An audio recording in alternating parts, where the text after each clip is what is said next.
दुनिया में हर इंसान पैसे के पीछे ही भाग रहा है। सब अपनी अपनी तरह से पैसा कमाने में लगे हुए हैं। पैसे की सबसे बड़ी समस्या ही ये है कि इसे कमाना ही पड़ता है। हम इसे छाप नहीं सकते, वरना जेल की हवा खानी पड़ सकती है। मगर क्या आपने कभी सोचा है कि आखिर ये पैसा बनता कैसे है? किस तरह के पेपर का इस्तेमाल होता है? किस इंक का इस्तेमाल होता है? प्रिंटिंग कैसे होती है? अगर ये सवाल आपके दिमाग को भी परेशान कर रहे हैं तो जवाब इस वीडियो में मिल जाएंगे। बस वीडियो के साथ आखिरी तक बने रहिएगा। भारत में 20, 50, 100, 500, 2000 के चमचमाते नोट बनाने के पीछे भी एक लंबी प्रोसेस होती है। कहते हैं कि भारत में इस्तेमाल होने वाला शब्द रुपया एक समय दिल्ली पर राज करने वाले शासक शेरशाह सूरी ने दिया था। इसके साथ ही हमारे देश में पहला वाटरमार्क वाला नोट साल 1861 में छापा गया था।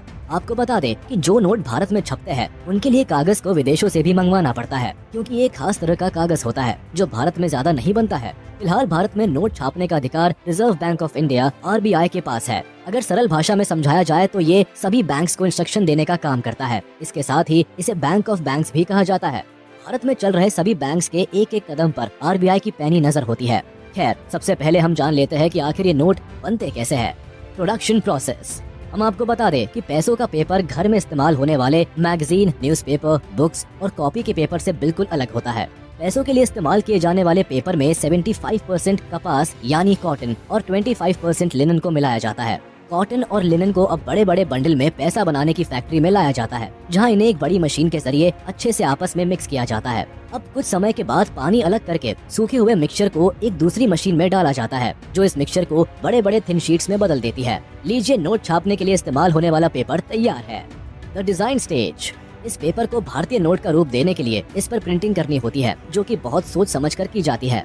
आर्ट वर्क, ग्राफिक डिजाइन और सभी सिक्योरिटी फीचर्स को मिलाकर एक परफेक्ट नोट इसी स्टेज में तैयार किए जाते हैं। हर भारतीय नोट के ऊपर एक चमकीली पट्टी देखी जाती है, जिसके बिना कोई भी नोट चला पाना नामुमकिन है। जिस पट्टी से ही अक्सर लोग ये पता करते हैं कि नोट असली है या नकली। मिक्सचर का पेपर बनने के बाद उस पर सबसे पहले ये पट्टी ही लगाई जाती है। पेपर के सभी बंडल्स को एक मशीन में डाल दिया जाता है, जिसमें एक सही शेप और साइज के अनुसार इन पर पट्टी चढ़ाई जाती है। जिसके बाद इन नोटों पर गांधी जी की फोटो का वाटरमार्क डाला जाता है। नोट को एक एक्यूरेट और परफेक्ट डिजाइन देने के लिए मशीन्स में इनके मेजरमेंट्स और विजिबिलिटी को एक समान ही रखा जाता है। इसके साथ ही आपने हर नोट पर अलग अलग कुछ नंबर्स लिखे हुए देखे होंगे। दरअसल वो नोट के सीरियल नंबर होते हैं, जिसे छापते समय बड़े ही ध्यान से एक ही सीरीज में डाला जाता है। प्रिंटिंग के समय हर चीज को चेक करने का जिम्मा क्वालिटी इंस्पेक्टर का होता है, जो कि कंप्यूटर्स के जरिए इन्हें अच्छे से चेक करते रहते हैं। Currency colouring stage.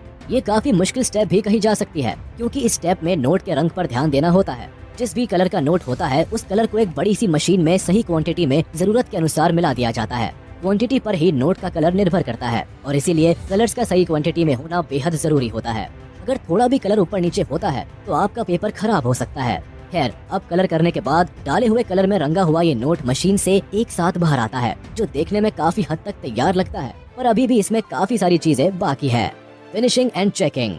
अब नोटों पर कलर होने के बाद इन पर लिखी हुई संख्या को एक चमकीले स्पार्कल जैसे पेस्ट से मशीन के जरिए हाईलाइट किया जाता है। जैसे आपने 500 और 2000 के नोट पर हरे रंग से चमचमाती हुई वैल्यू को लिखा हुआ देखा होगा। अब ये हो जाने के बाद एक एक नोट को चेक किया जाता है कि बने हुए नोट में कोई कमी तो नहीं, यानी इसके colour, serial number, watermark, design और लिखे हुए शब्दों को प्रॉपर तरह से चेक किया जाता है।